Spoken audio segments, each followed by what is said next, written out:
नमस्कार।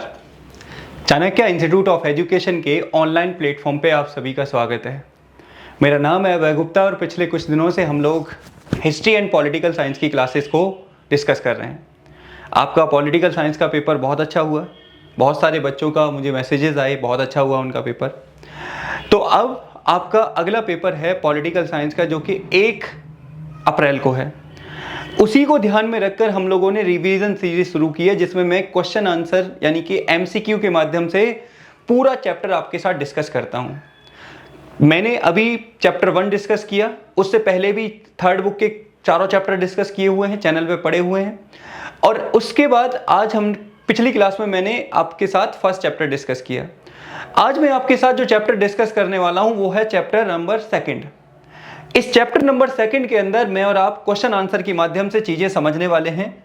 ध्यान से सुनिएगा, आपको बहुत कुछ समझ में आएगा। आज बहुत व्यवस्थित रूप से टॉपिक वाइज मैंने क्वेश्चन बनाए हैं। तो सबसे पहला क्वेश्चन है, निम्न में से किसके द्वारा सर्वप्रथम अशोक की ब्राह्मी व खरोष्ठी लिपि का अर्थ निकाला गया? जब आप अपनी बुक का चैप्टर 2 पढ़ते हो, तो इस चैप्टर 2 की शुरुआत होती है प्रिंसेप और, याद करिए, प्रियदर्शी से। तो वहीं पर एक व्यक्ति का नाम आता है जिसके बारे में मैं और आप डिस्कस करने वाले हैं। निम्न में से किसके द्वारा सर्वप्रथम खरोष्ठी लिपि का अर्थ निकाला गया था? ब्राह्मी और खरोष्ठी लिपि को किसने डिसाइफर किया था? ऑप्शन ए, क्या वो व्यक्ति जेम्स प्रिंसेप था? ऑप्शन बी, क्या वो जॉन मार्शल था? ऑप्शन सी, डोमिंगो पोयपेस था? या ऑप्शन डी, जोवानी कारेरी था? तो किस व्यक्ति के द्वारा सर्वप्रथम अशोका की ब्राह्मी एंड खरोष्ठी स्क्रिप्ट को डिसाइफर किया? आपके सामने ऑप्शन है, जरा आंसर दे दीजिए। बताइए जरा क्वेश्चन नंबर 1 का आंसर क्या होने वाला है। अच्छे से आंसर दीजिएगा, बढ़िया तरीके से। चलिए, बहुत बढ़िया। अगर मैं यहां पे बात करूं इसके आंसर की, तो सबसे पहले आप आंसर मेरे साथ मैच करिए। A is a right answer of this question. यानी कि खरोष्ठी और ब्राह्मी लिपि को पढ़ने वाला, डिसाइफर करने वाला जो व्यक्ति था वो था जेम्स प्रिंसेप। आपको याद रखना है जेम्स प्रिंसेप के बारे में। पहली बात बहुत इंपॉर्टेंट है, दिमाग में रखिए। दूसरा है जॉन मार्शल। यहां पे कौन था? तो जॉन मार्शल आपको याद रखना है, ये भी ईस्ट इंडिया कंपनी का अधिकारी था और ये एएसआई का डायरेक्टर था, जिसकी लीडरशिप में हड़प्पा और मोहनजोदाड़ो की खुदाई की गई थी। और इसी व्यक्ति ने हड़प्पा सभ्यता का नाम सिंधु वैली सिविलाइजेशन या इंडस वैली सिविलाइजेशन या सिंधु घाटी सभ्यता के नाम से डिक्लेयर किया था। और इसी ने बताया था कि भारत में एक नवीन लेकिन प्राचीन सभ्यता की खोज की गई है। डोमिंगो पेस की बात करूं तो ये एक यात्री था जो विजयनगर की यात्रा की थी जिसने, और विजयनगर की किलेबंदी के बारे में डिस्कस किया था इसने। जोवानी कारेरी इंपॉर्टेंट है, पुर्तगाली यात्री था जिस व्यक्ति का कहना था कि मुगल काल में संपूर्ण विश्व की चांदी घूमते हुए भारत में आ जाती थी। क्यों भाई? फ्लो करती हुई सिल्वर भारत में कैसे आ जाती थी? क्योंकि उस समय भारत सर्वाधिक मात्रा में व्यापार करता था, इसी वजह से संपूर्ण विश्व की चांदी हमारे देश में फ्लो करती हुई आ जाती थी। तो इसका आंसर मैंने क्या बताया? A is a right answer. So who deciphered, यानी कि किसने, अब यहां पे देखो, who among the following first deciphered the Brahmi Kharoshthi script of Ashoka? Ashoka की ब्राह्मी और खरोष्ठी स्क्रिप्ट को पढ़ने का क्रेडिट किस व्यक्ति को जाता है? तो आंसर है जेम्स प्रिंसेप को जाता है। किसको जाता है? जेम्स प्रिंसेप को जाता है। याद रहेगा, दिमाग में रखिएगा। चलिए आगे आइए क्वेश्चन पे। अगला क्वेश्चन नंबर 2 क्या कह रहा है? मौर्य वंश के शासन के लिए देवानपीय शब्द का इस्तेमाल किया है। यानी कि निम्न में से किस राजा के लिए देवानपीय शब्द का इस्तेमाल किया गया है? यानी कि the term Devanampiya use for the which of the following Maurya king? कौन से मौर्य किंग के लिए यहां पर यह किया गया है? ऑप्शन ए, चंद्रगुप्त मौर्य के लिए किया गया है क्या?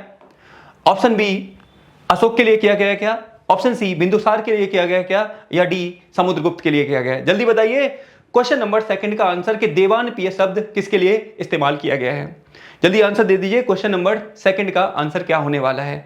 मैं आप लोगों के आंसर देख रहा हूं, आप कमेंट में कमेंट करते चलिए, जिससे कि आपको ये लगे कि आप लाइव क्लास में बैठे हुए हैं। आपको मजा आना चाहिए जब क्वेश्चन आप करते हैं। तो बिल्कुल देखिए, मौर्य वंश के किस शासक के लिए देवानपीय शब्द का आंसर है? अशोक के लिए। अशोक के लिए अशोक के जो पिलर्स हैं, जो इंस्क्रिप्शंस हैं, जो उसके अभिलेख हैं, उसमें देवानपीय और प्रियदर्शी शब्द का इस्तेमाल किया गया है। देवानपीय मतलब देवताओं का प्रिय, ठीक है, और प्रियदर्शी मतलब देखने में सुंदर, पीजेंट बिहोल्ड। ये शब्द का इस्तेमाल अशोक के लिए किया गया है। चंद्रगुप्त मौर्य कौन था? तो आपको याद रखना है, चंद्रगुप्त मौर्य के द्वारा ही 321 बीसी में किसकी स्थापना? तो आंसर है मौर्य साम्राज्य की स्थापना की गई थी।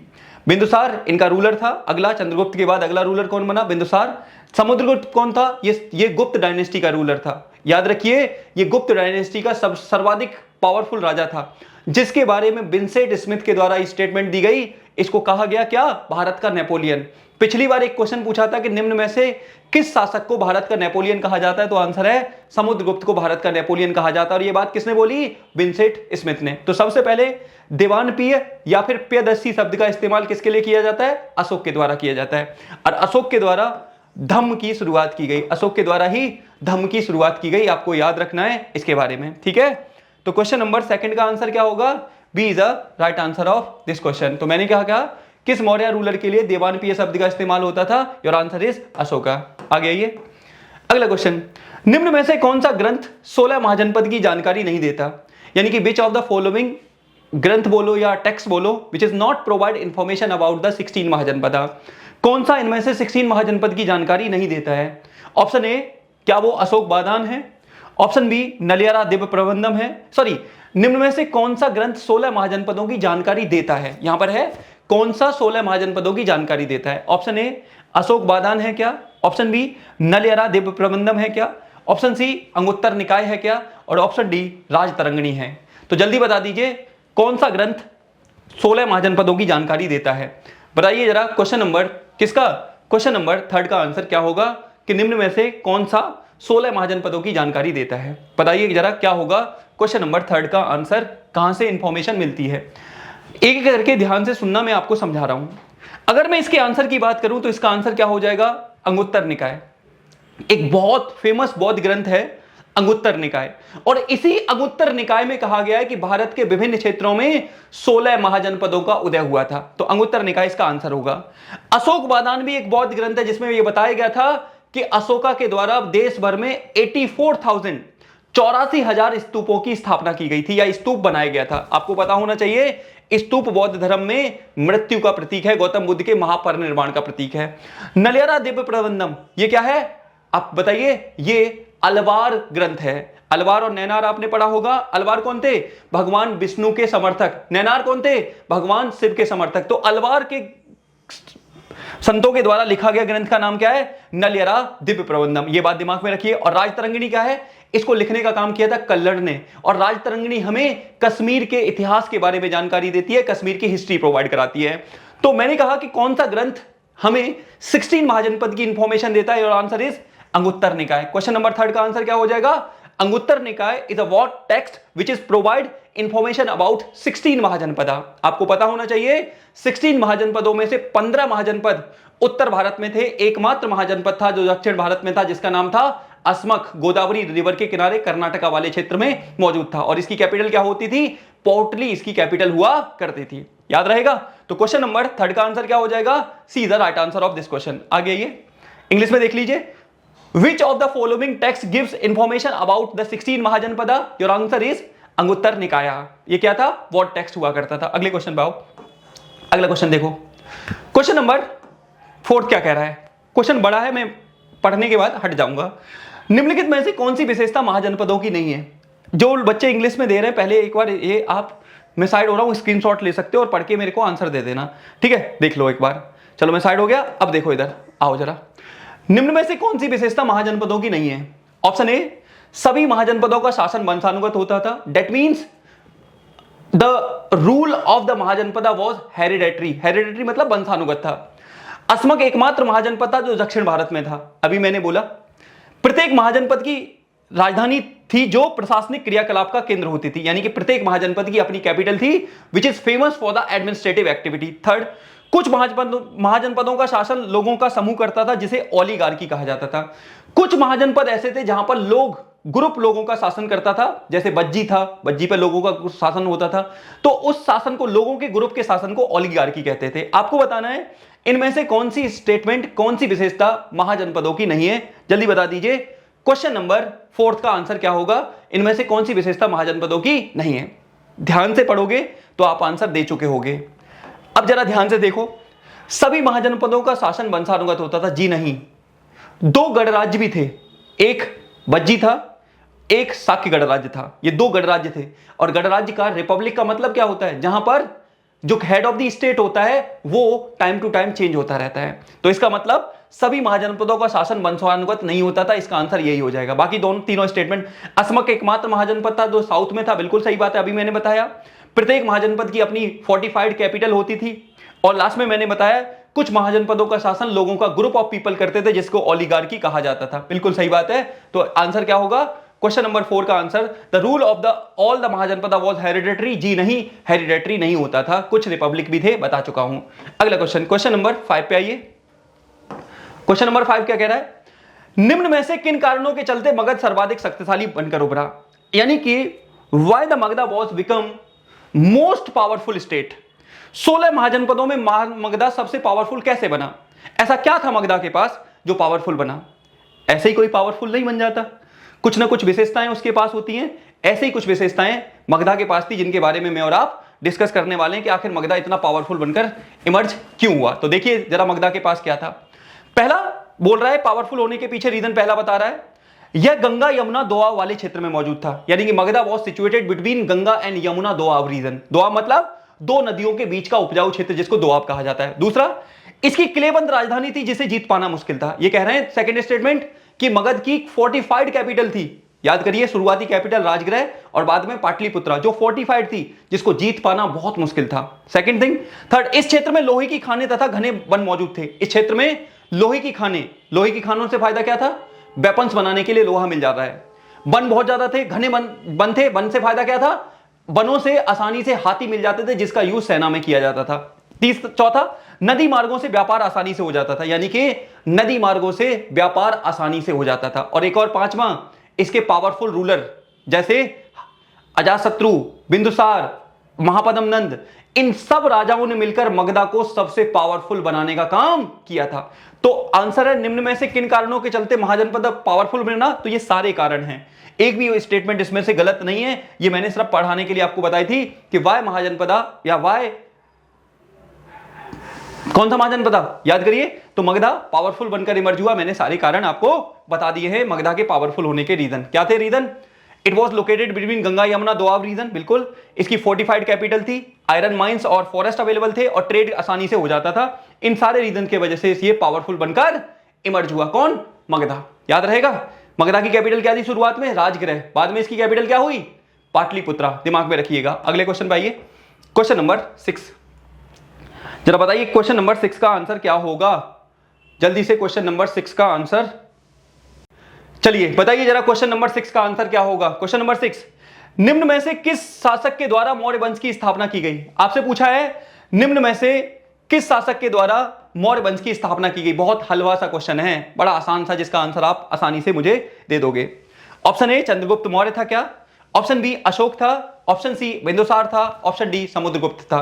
किसके द्वारा मौर्य वंश की स्थापना की गई, तो आंसर है चंद्रगुप्त मौर्य। अभी मैंने बताया 321 बीसी में चंद्रगुप्त मौर्य के द्वारा अपने गुरु चाणक्य की सहायता से, आपको याद रखना है, अंतिम नंद राजा किसको, घनानंद को हराया। और घनानंद को हराने के बाद एक नए वंश की शुरुआत की जिसे मैं और आप मौर्य डायनेस्टी या मौर्य वंश के नाम से जानते हैं। तो आंसर क्या हो जाएगा, तो आंसर है चंद्रगुप्त मौर्य के द्वारा इसकी स्थापना की गई। जरा बताइए चाणक्य की बुक का नाम क्या था, जल्दी बताइए, चाणक्य की बुक का नाम क्या था, चाणक्य की बुक का नाम क्या था, बताइए जरा। तो क्वेश्चन नंबर 6 का आंसर क्या होगा, A is the right answer of this question. Maurya dynasty was founded by which of the following rulers, your answer is Chandragupta Maurya. अगला क्वेश्चन, निम्न में से कौन सा मौर्य वंश की जानकारी का स्रोत नहीं है। इनमें से कौन सा ऐसा है जो मौर्य वंश की जानकारी नहीं देता। क्या, option A Indica, option B Arthashastra, option C लोहिक अशोक के अभिलेख, ऑप्शन डी ब्राह्मण जैन बौद्ध ग्रंथ। इनमें से कौन सा आपको जानकारी नहीं देता, बताइए जरा किसके बारे में, आंसर है मौर्य वंश के बारे में। क्या होगा इसका आंसर, देखो ध्यान से पढ़ोगे तो इंडिका किसकी है, चंद्रगुप्त मौर्य के दरबार में एक यूनानी एम्बेसडर आया था जिसका नाम था मेगस्थनीज, और मेगस्थनीज के द्वारा एक बड़ी फेमस बुक लिखी गई जिसका नाम था इंडिका। तो इसका आंसर इंडिका भी है। अर्थशास्त्र आपको पता होना चाहिए, चाणक्य के द्वारा लिखी गई थी। अभी मैंने पूछा क्वेश्चन आपसे, चाणक्य का रियल नाम क्या था, कौन बता सकता है, आप में से कौन बच्चा चाणक्य का रियल नाम बता सकता है। अगर चाणक्य का रियल नाम आपको आता है तो कमेंट बॉक्स में कमेंट करिएगा, साइड वाले में कमेंट जरूर करिएगा, और नहीं आता तो गूगल करके करिएगा, लेकिन करिएगा। अशोक के अभिलेख बिल्कुल सही बात है, ब्राह्मण जैन ग्रंथ बौद्ध ग्रंथ सही बात है। तो ये चारों ही आंसर है। All these provide information about the, याद करिए, मौर्याज के बारे में ये सारे इंफॉर्मेशन देते हैं इंडिका मेगास्थनीज के द्वारा। अर्थशास्त्र पॉलिटिकल बुक याद रखिएगा किसके बारे में, किसने, चाणक्य के द्वारा लिखी गई, इंफॉर्मेशन देती है। अशोक के अभिलेख और ब्राह्मण और जैन ग्रंथ ये सारी की सारी हमें इंफॉर्मेशन देते हैं किसके, तो मौर्य एम्पायर की इंफॉर्मेशन देते हैं, याद रहेगा। चलिए आगे आइए, question number 7, which of the following is not source of information about the Maurya dynasty. ये सारे हैं, कोई भी इसमें रॉन्ग नहीं है। अगला आइए, निम्न में से कौन सी विशेषता मौर्य प्रशासन की नहीं थी, यानी कि कौन सा कैरेक्टरिस्टिक्स इनमें से मौर्य एडमिनिस्ट्रेशन की नहीं है। आपको बताना है कौन सी कैरेक्टरिस्टिक्स मौर्य एडमिनिस्ट्रेशन की नहीं है। ऑप्शन ए, मौर्य साम्राज्य के प्रशासन को 5 केंद्रों में बांटा गया था, यानी कि Maurya administrative was divided in 5 different province या 5 डिफरेंट यूनिट्स। प्रशासनिक केंद्रों पर राज परिवार के लोगों को राज्यपाल बनाया जाता था, यानी कि जो 5 केंद्र थे उनकी देखरेख किसके द्वारा, उनकी देखरेख जो उन्हीं के परिवार के, राजा के परिवार के ट्रस्टेड लोग थे उनको दी जाती थी। मेगास्थनीज के अनुसार सेना को 6 समितियों तथा 1 उप समिति में बांटा गया था। यह मेगास्थनीज कह रहा है सेना को 6 समितियों में और 1 उप समिति में बांटा गया था, और लास्ट में 6 कमेटी और 1 सब कमेटी में बांटा गया था। प्रशासन की कार्यप्रणाली चलाने के लिए किसानों तथा व्यापारियों से टैक्स लिया जाता था, उनसे कर लिया जाता था। तो आपसे पूछा है कि निम्न में से कौन सा मौर्य प्रशासन से संबंधित नहीं है। देखिए यह बात सही है, Maurya administration was divided in 5 different provinces, जिसमें तक्षशिला, सुवर्णगिरी, तोशाली, आपका कैपिटल उनकी पाटलिपुत्रा, इस तरह से 5 पार्ट में बांटा गया था। प्रशासनिक केंद्र जितने भी ये 5 पार्ट थे उस पर राज्यपाल गवर्नर कौन होता था, इनके परिवार का। लेकिन मेगास्थनीज के अनुसार सेना को 1 समिति, 1 कमेटी और 6 सब कमेटीज में बांटा गया था। तो क्वेश्चन नंबर 3 का आंसर क्या हो जाएगा, क्वेश्चन नंबर 3 का आंसर हो जाएगा C is the right answer of this question, क्योंकि according to Megasthenes the army was divided in 1 committee and 6 sub committees. Sub committee में डिवाइड किया गया था जिनके अलग अलग काम थे, अलग अलग देखरेख करने के काम हुआ करते थे, याद रखिएगा। और लास्ट में ये लोग टैक्स लेते थे, बिल्कुल सही बात है, ये टैक्स कलेक्ट करने का काम करते थे। तो आप देख लीजिए क्वेश्चन नंबर किसका 8 का आंसर क्या होगा। मैं साइड हट गया हूं एमसीक्यू का, आप क्या ले सकते हो, स्क्रीनशॉट ले सकते हो। चलें आगे, अगला ये क्वेश्चन नंबर 9 में आ गया। क्वेश्चन नंबर 9 क्या कह रहा है, निम्न में से कौन सा राजवंश तमिलकम वाले क्षेत्र से विकसित नहीं हुआ। तमिलकम, दक्षिण के राज्यों को उस समय तमिलकम के नाम से जाना जाता था, जिसमें वर्तमान का तमिलनाडु, कर्नाटक, आंध्र प्रदेश, इस पूरे रीजन को तमिलकम बोलते थे। तमिलकम वाले रीजन में कई डायनेस्टी डेवलप हुए। आपसे पूछा है कौन सा डेवलप नहीं हुआ, तो जरा बताइए कौन सा डेवलप नहीं हुआ। ऑप्शन ए क्या चोल है वो, ऑप्शन बी क्या वो चेर है, ऑप्शन सी पांड्या है, ऑप्शन डी सातवाहन है। जल्दी बता दीजिए कि निम्न में से कौन सा राजवंश विकसित नहीं हुआ, कौन सा राजवंश विकसित नहीं हुआ, कौन सा राजवंश डेवलप नहीं हुआ, आपको बताना है इसके बारे में। तो देखिए जरा जल्दी आंसर दीजिए, फिर मैं आपको आंसर देता हूं। मैं आपके कमेंट भी देख रहा हूं, कमेंट करते रहिए, मैं आपके देख रहा हूं। देखिए जरा, ऑप्शन ए चोल, बिल्कुल सही बात है। चोल राजा, आपको याद रखना है ये अलवार संतों को मानते थे, नहीं नैनार, तभी इनसे संबंधित बड़ी फेमस एक मूर्ति है नटराज।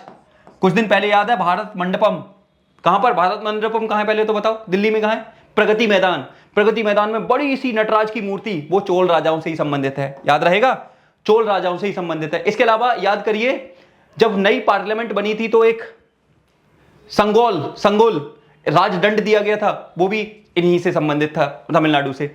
चेर, बिल्कुल बात है। पांड्य, याद करिए पांड्य राजाओं के समय संगम ग्रंथ लिखे गए थे। संगम आपको याद रखिए तमिल भाषा में लिखे गए प्रमुख ग्रंथ हैं जो पांड्य राजाओं की देखरेख में ही लिखे गए थे, याद रहेगा, पांड्य राजाओं की देखरेख में ही लिखे गए थे।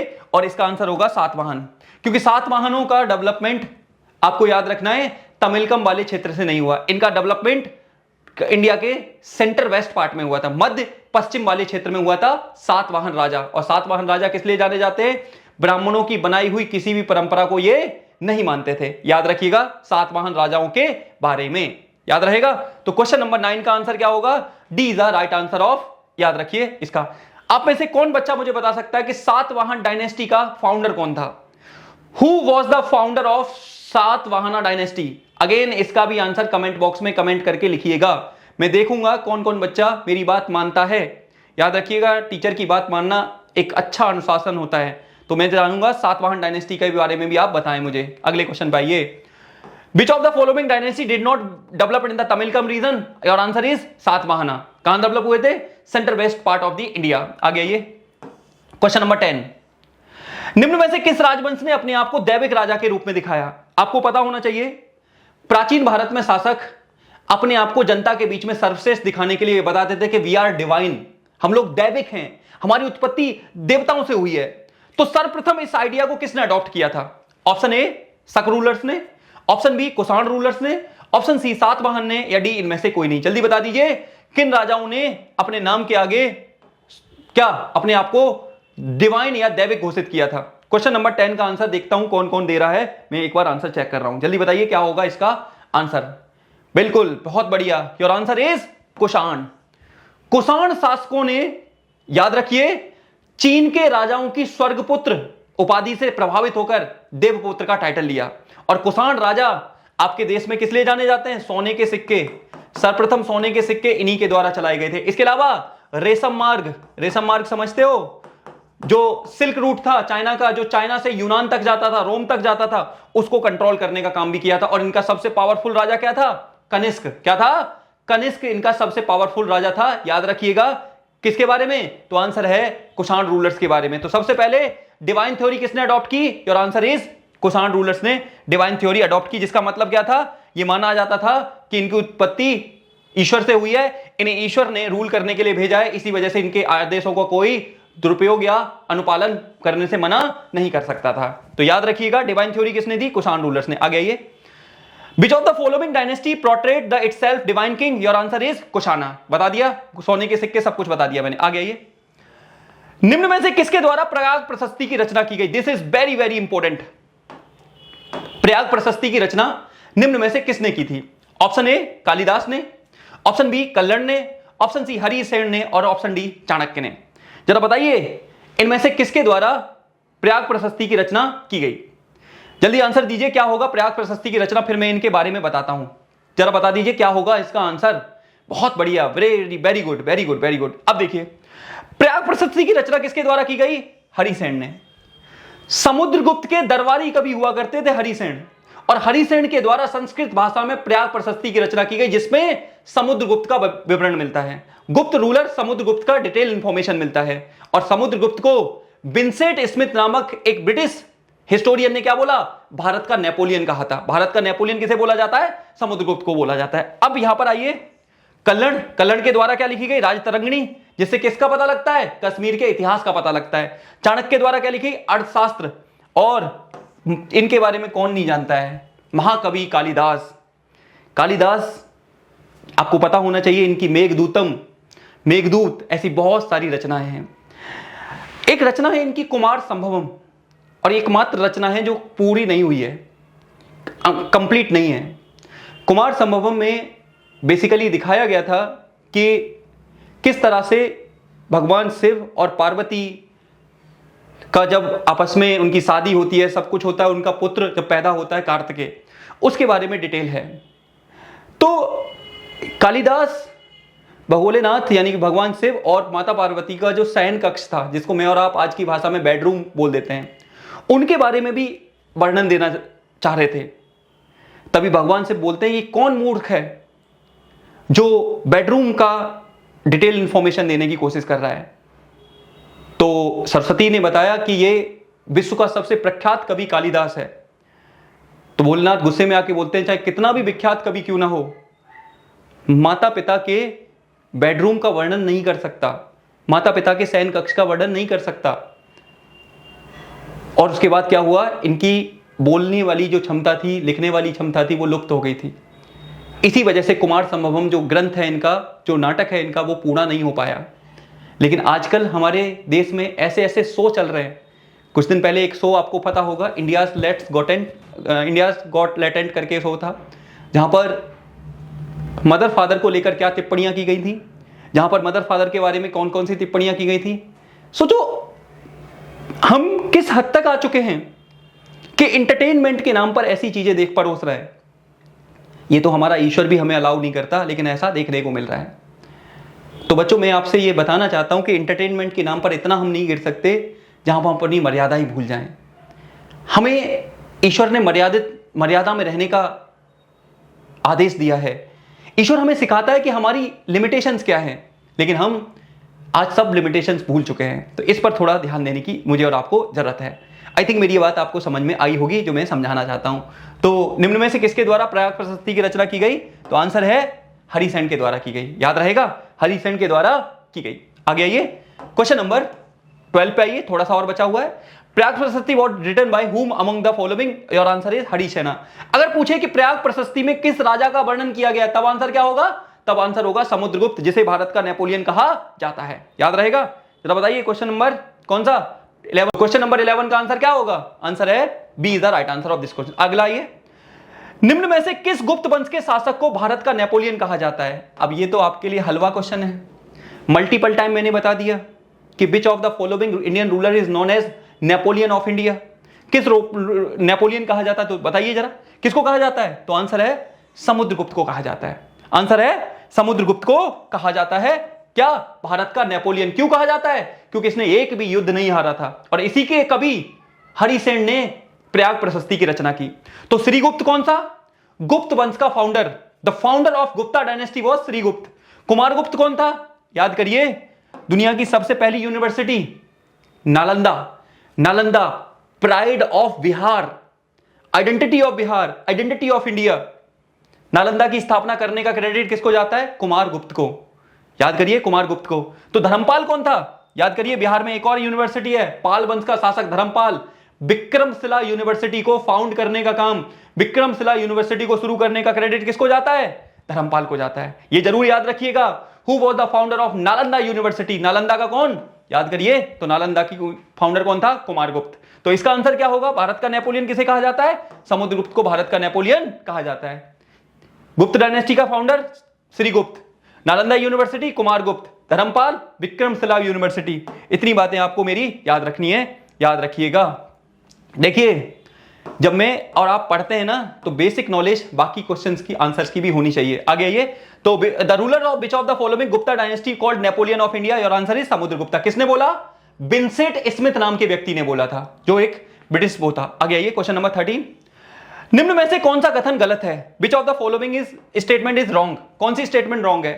राजा की छवि जनता में उसके कार्यों पर निर्भर करती थी। बात करेंगे अभी। The image of king depending on his work. राजा की छवि उसके कार्यों पर डिपेंड करती थी। क्या मतलब है? अगर राजा के कार्य अच्छे हैं तो उसकी छवि भी बहुत अच्छी मानी जाती थी। नो डाउट, ये तो बात सच है। अगला, इस समय तक आते आते कृषि उत्पादन को बढ़ावा देने के लिए नहरें बनाई जाने लगी, यानी कि 6वीं शताब्दी ईसा पूर्व तक आते आते to promote agriculture the king decided to build canals. Canals बनाई जाने लगी, कैनाल्स डेवलप होने लगी। 6वीं शताब्दी ईसा पूर्व तक आते आते कृषि उत्पादन को बढ़ावा देने के लिए लोहे की फाल वाले हलों का उपयोग होने लगा। इस समय तक आते आते एग्रीकल्चर को प्रमोट करने के लिए लोहे की फाल वाले हल चलने लगे थे। अगला, कृषि मुख्य रूप से व्यापारिक होती थी, यानी कि the farmers grow mainly commercial crops. आपको बताना है कौन सी स्टेटमेंट गलत है, ध्यान से पढ़िए और क्वेश्चन नंबर 13 का आंसर फेंक के मारिए। बताओ ये क्या होगा? क्वेश्चन नंबर 13 का आंसर जल्दी जल्दी बताइए। बहुत बढ़िया, your participation is your strength. जब आप तैयार करके जाते हैं ना, जब आप प्रैक्टिस करके जाते हैं, तो कोई भी क्वेश्चन आपको हार्ड नहीं लगता है।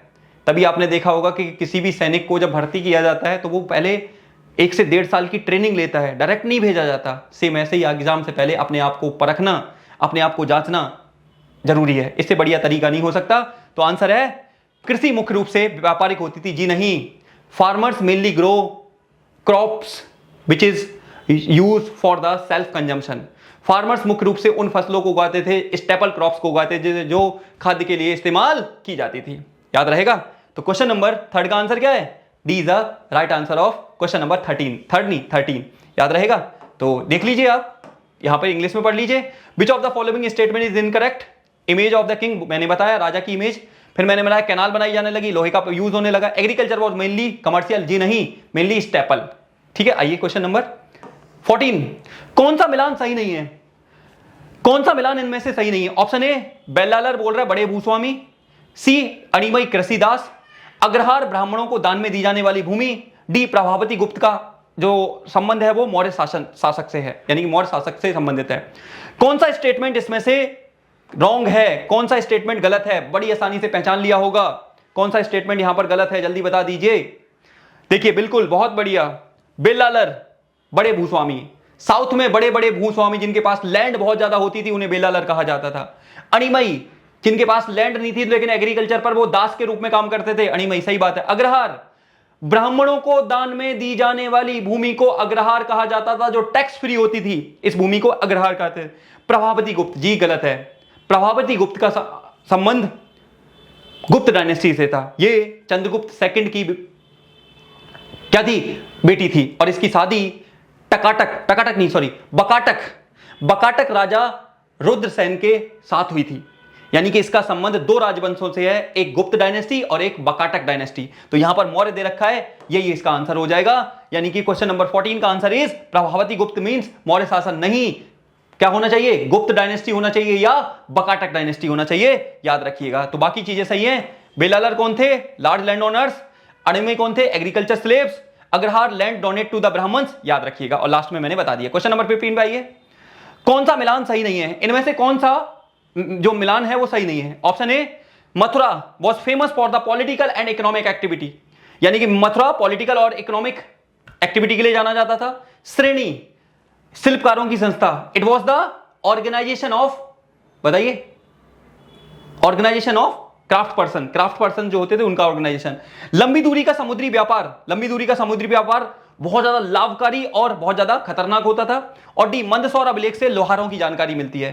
कौन सा स्टेटमेंट गलत है, जल्दी बता दीजिए। क्वेश्चन नंबर 15 का आंसर क्या होगा, इसका मैं साइड हो रहा हूं, पढ़िए, जरा ध्यान से पढ़िए और बताइए। देखिए मैं बोल रहा हूं 6th सेंचुरी बीसी तक आते आते बहुत सारे शहर डेवलप होने लगे थे, और ये शहर महाजनपदों की राजधानी कैपिटल हुआ करते थे। ये शहर पॉलिटिकल एक्टिविटी के लिए, इकोनॉमिक एक्टिविटी के लिए, सोशल एक्टिविटी के लिए जाने जाने लगे, जिसमें मथुरा सबसे इंपॉर्टेंट था। Mathura was famous for the political, religious as well as commercial activity. तो पहला स्टेटमेंट सही है। श्रेणी, ऑर्गेनाइजेशन ऑफ क्राफ्ट पर्सन, बिल्कुल सही बात है।